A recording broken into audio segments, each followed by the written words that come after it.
કેમ છો બધા? મજામાં? કાળઝાળ ગરમીની શરૂઆત થઈ ગઈ છે ને. આજે બપોરે બહાર નીકળ્યો રિયાનને લેવા જવા, એટલે મને ખ્યાલ આવે કે ઓહો, સખત ગરમી પડી રહી છે. પણ આ ગરમીમાં પણ એક સરસ મજાની નવી વાર્તા લઈને આવ્યો છું. તો વાર્તા જરૂરથી સાંભળજો અને ગમે તો આગળ ફોરવર્ડ કરજો જેને જરૂર હોય. બરાબર છે? રવિવારની સાંજ હતી અને 32 વર્ષની ઈશા લેપટોપ પર ઓફિસનું કામ કરી રહી હતી. તેના પપ્પા લાંબા સમય સુધી તેને જોઈ રહ્યા હતા. તેણે ધીમેથી પાસે આવીને પૂછ્યું, બેટા, હજુ કેટલું કામ બાકી છે? હવે તો તારી ઉંમર પણ કરિયરની જેમ ઝડપથી વધી રહી છે. 30 તો ક્યારના વટાવી ચૂકી છે. હવે ઘર વસાવવાનું વિચારી લે. ઈશાએ હસીને વાત ટાળવાનો પ્રયત્ન કર્યો. પપ્પા, અત્યારે હું મારા કામમાં ખુશ છું. મારે લગ્ન કરીને આ બધું છોડવું નથી. પપ્પાએ ઈશાનો હાથ પકડ્યો અને બાલ્કનીમાં લઈ ગયા.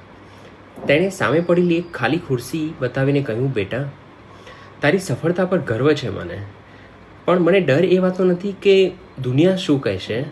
મને ડર એ વાતનો છે કે જ્યારે હું અને તારી મમ્મી નહીં હોય ત્યારે તારી આ સફળતાની વાતો સાંભળવાવાળું ઘરે કોઈ નહીં હોય.